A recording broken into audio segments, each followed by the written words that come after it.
벨기에는 네덜란드의 일종인 플랑드르어가 공용어인 북부 플랑드르 지역과 프랑스어가 공용어인 남부 왈롱 지역으로 나뉩니다. 인구는 1200만 명으로 1800년대 초 340만 명에서 3배 이상 증가했습니다. 벨기에의 땅 크기는 우리나라 경상도만한 크기이며 프랑스, 독일, 룩셈부르크, 네덜란드와 국경을 접하며 바다는 영국과 인접해 있습니다. 룩셈부르크와 인접 지역에는 릭상부르라는 지역도 있습니다. 19세기 네덜란드 연합왕국에서 독립했지만 네덜란드어계 주민과 프랑스어계 주민의 대립이 계속되었고 1993년 유럽연합이 탄생한 해 연방제 왕국이 되고 2008년에는 연립정부가 구성됩니다. 그런데 벨기에는 왜 네덜란드에서 독립하게 된 걸까요? 벨기에 성립의 복잡한 이야기에 대해서 오늘 알아보겠습니다. 여러분의 슈퍼챗과 멤버십은 컨텐츠 제작에 큰 도움이 됩니다. 수도 브뤼셀은 EU의 수도라고 불리며 통신, 금융망은 유럽을 넘어 세계적 수준입니다. 또한 벨기에 연방정부, 플랑드르 공동체 정부 및 프랑스 공동체 정부 외에도 많은 유럽 기관이 있습니다. EU와 나토 본부를 비롯해 다국적 기업, 유럽 본부 1300여 개가 몰려 있습니다. 또 159개 국가에서 파견된 외교관과 함께 840개에 달하는 NGO가 활동하고 있어 브뤼셀에서 형성된 국제 여론은 유럽뿐만 아니라 우리나라를 포함한 전 세계에 막강한 영향력을 끼치고 있습니다. 플랑드르는 엔트워프, 브리헤, 겐트항이 대표적인데 엔트워프 항구는 화물량 기준으로 두 번째로 큰 유럽 항구며 엔트워프 화물 기차역은 벨기에에서 화물 교통량의 3분의 1을 차지합니다. 다이아몬드 수출은 벨기에 수출의 약 10%를 차지합니다. 엔트워프에 본사를 둔 BASF 공장은 독일 이외의 공장에서 가장 큰 기지이며 벨기에 수출의 약 2%를 차지합니다. 브리에 항구는 가장 현대적이며 로로 교통을 위한 유럽에서 가장 큰 항구입니다. 또한 신자의 수출입을 위한 세계에서 가장 큰 항구입니다. 잘 보존된 중세 도심으로 브리헤는 인기 있는 관광 명소입니다. 매년 약 250만 명의 관광객이 도시를 방문하며 2007년 약 140만 명이 숙박했습니다. 북쪽에 위치한 겐트 항구는 벨기에에서 세 번째로 큰 항구로 헨트, 테르네이젠 운하를 통해 접근할 수 있으며 이 운하는 서부 스펠트 해협의 네덜란드 항구인 테르네이젠 근처에서 끝이 납니다. 항구에는 세계적인 대기업들이 몰려 있습니다. 왈로니아의 리에주는 유럽에서 가장 중요한 제철 중심지 중 하나였습니다. 1817년부터 존 커커릴은 철강 산업을 광범위하게 발전시켰습니다. FN 헤스탈의 본사와 함께 무기산업은 여전히 강세를 보이며 이 지역의 산업경제는 기계산업, 우주기술, 정보기술, 생명공학 및 생수, 맥주 및 초콜릿 등입니다. 유럽에서 세 번째로 큰 강 항구를 보유하고 있으며 미지강과 알버트 운하를 통해 엔트워프, 로테르담 및 독일과 직접 연결되어 있습니다. 리에주 공항은 유럽에서 여덟 번째로 중요한 화물 공항으로 TNT 항공의 주요 허브이자 본사입니다. 샤를루아는 산업지역, 철광산업, 유리공장, 화학 및 전기공학을 특징으로 합니다. 페이누아르라고 불리는 거대한 석탄 분지의 중심에 있으며 마르시넬에 위치한 프랑스 벨기에 만화의 주요 출판사 중 하나인 듀푸이와 함께 출판 산업으로 유명합니다. 벨기에는 한자로 벨기에라고 합니다. 벨기에라는 명칭은 과거 갈리아 북동부의 호칭 베르가에 혹은 그곳에 살았던 베르가인에서 유래했습니다. 로마 제국의 카이사르는 게르만인과의 공통성을 가진 켈트인의 대부분을 총칭하여 베르가이족이라고 불렀습니다. 로마는 영토를 라인강까지 넓혀 게르마니아 정복에 나섰고 그 과정에서 원정 거점 도시로 통겔렌, 투르네, 아론과 같은 식민도시가 세워졌습니다. 3세기에 들어 해진으로 인해 거주지를 잃은 사람들이 대규모 이주를 시작했습니다. 이로 인해 프랑크족이 라인강을 넘어 로마 제국에 침입하여 라인강 근교에 다수의 도시가 점거되었고 제국의 국경은 볼로니와 쾰른을 연결하는 군용도로선까지 후퇴했습니다. 이렇게 남부에서는 왈로너가 북부에서는 게르만인의 정착에 따른 플랑드르어가 이후 벨기에 라틴계 게르만계라는 민족분쟁, 언어전쟁의 기원이 됩니다. 481년 점차 세력을 강화하는 사리족의 왕으로 즉위한 클로비스 1세는 투르네를 수도로 하는 메로빙 왕조를 건국했지만 클로비스 1세 사후에는 왕국 영토가 4명의 상속자들이 내부 대립으로 인해 쇠퇴되었습니다. 9세기 초부터 시작된 노르마닌 습격의 위협으로부터 지키기 위해 각지에서 지주나 주교들을 중심으로 다양한 백장령들이 탄생되었습니다. 도시는 영주와 일부 특권 계급자에 의해 지배되었고 일반 시민과의 대립이 시작되었습니다. 1381년에는 플랑드르 백작이 브루에를 정복하지만 플랑드르 지역은 플랑드르 백작 사후에 부르고뉴 공국에 편입됩니다. 필립 2세로 시작하는 부르고뉴 공국은 풍부한 산업을 가진 플랑드르의 경제력을 바탕으로 영토 확대를 목표로 프랑스 왕국에 적극적인 개입을 했지만 1477년 샤를 공작의 낭시 전투 패배 이후 되려 프랑스로부터 침략을 받았고, 그의 사망 후 딸 마리는 합스부르크 가문의 막시밀리안 대공과 결혼했으며 이후 부르고뉴 공국은 멸망하고 플랑드르 지방은 합스부르크 가문에 편입됩니다. 1506년에는 카를 5세에게 넘어갔고 1548년 칼은 신성 로마 제국에서 이 지방을 분리하여 네덜란드 17주가 탄생됩니다. 이 시기 엔트베르펜은 플랑드르 경제의 중심이었고 1556년 카를이 퇴위하고 네덜란드를 스페인 왕이 된 펠리페 2세가 통치하게 되자 강경한 이단 단속이나 자치 제한이라는 탄압에 네덜란드 17개 주는 봉기하고 1568년에 80년 전쟁이 발발했습니다.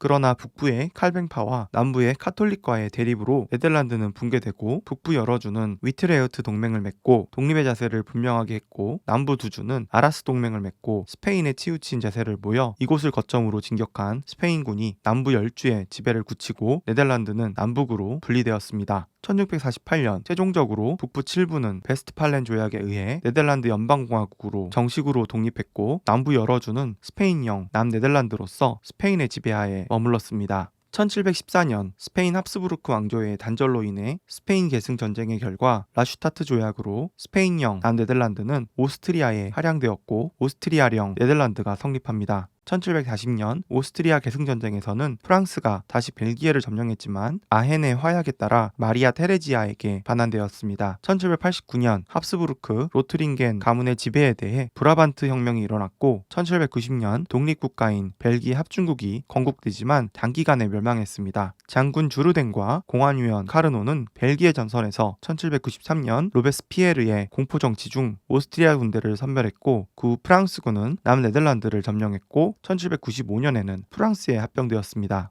나폴레옹 전쟁의 종결 후 벨기에는 프랑스 통치하에서 벗어나 1815년 비엔나 의정서에 의해 현재의 네덜란드와 함께 네덜란드 연합왕국으로 다시 합쳐졌고, 네덜란드 국왕 빌렘 1세의 고압적인 자세에 1830년 남네덜란드는 독립혁명을 일으켜 같은 해에 독립을 선언합니다. 1831년에는 독일 연방 군주인 작센 코브르트 고타 가문에서 레오폴드를 초대 국왕으로 맞이했는데, 같은 해에 제정된 헌법은 주요 납세자였던 부르주아 남성들에 의한 이원제와 국왕의 행정이나 군사 등 최고의 국가 행위에는 총리의 승인이 필요한 것을 규정했습니다. 벨기에 헌법의 총리 부서주의는 새로운 입헌적 제도였습니다. 이것은 카톨릭 중심의 벨기에가 외부에서 맞이하는 개신교 국왕 레오폴드 1세에 대항하기 위한 것이었습니다. 1820년대 벨기에는 유럽 대륙에서 가장 먼저 독립 직전 산업혁명이 시작되었습니다. 1835년에 베헬렌, 브리셀 사이에 철도가 건설된 것을 시작으로 급속히 철도 건설이 진행되어 1840년 초반에는 국내의 주요 철도망이 이미 완성되었고 1850년 정부가 회선망의 인수와 확대를 추진함과 동시에 이러한 인프라의 정비를 배경으로 특히 남부의 왈로니아 지방을 리에주, 샤를루아 등 석탄 생산량을 증가시켜 제철이나 기계공업과 같은 중공업이나 솔베이로 대표되는 화학공업이 발달합니다. 제2대 국왕 레오폴드 2세는 적극적으로 식민지 획득을 목표했고 아프리카 중부의 콩고강 유역에 헨리 스탠리를 파견하여 현지 장악을 추진했습니다. 이러한 움직임에 열강들은 경계했고 1884년 아프리카 분할을 위한 베를린 회의가 열렸으며 레오폴드 2세는 개인 소유지로 콩고강 유역의 지배권을 인정받게 됩니다. 그러나 가혹한 착취와 다양한 만행으로 열강들로부터 강한 비판을 받았고 1908년에 콩고의 통치권은 레오폴드에서 벨기에 정부로 이관됩니다. 1914년 제1차 세계대전에서는 독일군에 의해 점령되고 국왕 알베르 1세를 중심으로 한 정부는 망명정부를 수립하고 완강하게 저항했습니다. 프랑스와 군사협정을 맺었지만 1936년에는 이를 폐기하고 중립정책으로 회귀합니다. 그러나 1940년 나치 독일은 벨기에와 마찬가지로 중립을 선언했던 네덜란드, 룩셈부르크를 점령했고 독일군에 의해 벨기에는 국토를 점령당했습니다. 런던의 벨기에 망명정권이 세워졌지만 국내에 남은 국왕 레오폴드 3세는 망명정부의 의사를 무시하고 독일의 무조건 항복 요구를 수락합니다. 이는 전후 군주제의 옳고 그름을 둘러싼 국민투표로 이어지며 이 투표에서 간신히 군주제 유지가 과반수를 차지했지만 남부의 비판표가 강해 레오폴드 3세는 스스로 퇴위했고 보두안 1세가 즉위했습니다. 1960년대 들어서면서 왈롱 지역의 경제 침체와 플랑드르 지역의 경제 성장으로 인해 두 지역의 경제적 지위가 역전되고 이에 따라 언어 문제가 격화됐습니다.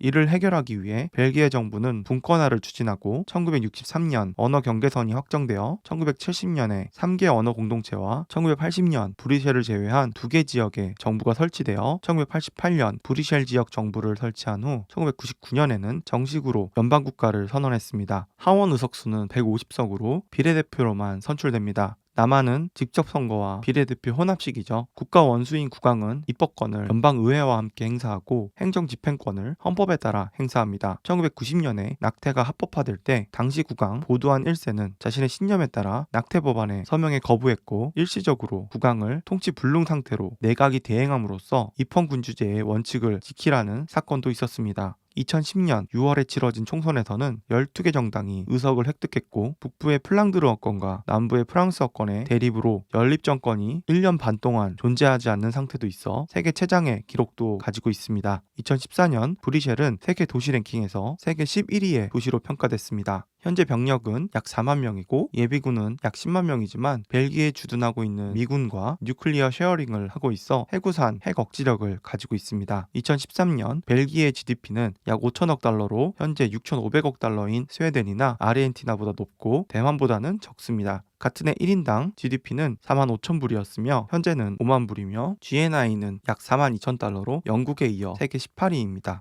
벨기에 하면 초콜릿이나 와플 등 과자로 유명하지만 루벤에 있는 세계 최대의 맥주 회사인 아나이저, 부시, 인베브나 제약회사인 얀센 파마 등도 유명합니다. 외국 투자는 1960년대 벨기에 경제 성장에 크게 기여했습니다. 특히 미국 기업들은 1960년대와 70년대 경공업과 석유화학 산업의 확장에 주도적인 역할을 했고 벨기에의 외국 기업들은 전체 인력의 약 11%를 차지합니다. 무역 의존도는 수출 87%, 수입 81%에 이르러 유럽 지역 내에서도 가장 무역에 의존한 경제 구조입니다. 메이지 시대 마스카타 마사요시 내각 총리 대신은 벨기에 국립은행을 모델로 일본은행을 설립했으며 메이지 헌법도 프로이센 헌법을 원안으로 하고 있지만 이 프로이센 헌법은 사실상 벨기에 헌법에 빈약한 국왕 대권을 확대한 것이었으며 남한의 헌법에도 해방기 헌법 문서가 가장 높았고 그 외에 외국 헌법 문서 중에서는 미국 헌법 문서 이외에 일본, 독일 헌법의 문서로 나타납니다. 이는 결국 벨기에 헌법이 한국 헌법에 많은 영향을 미쳤음을 의미합니다.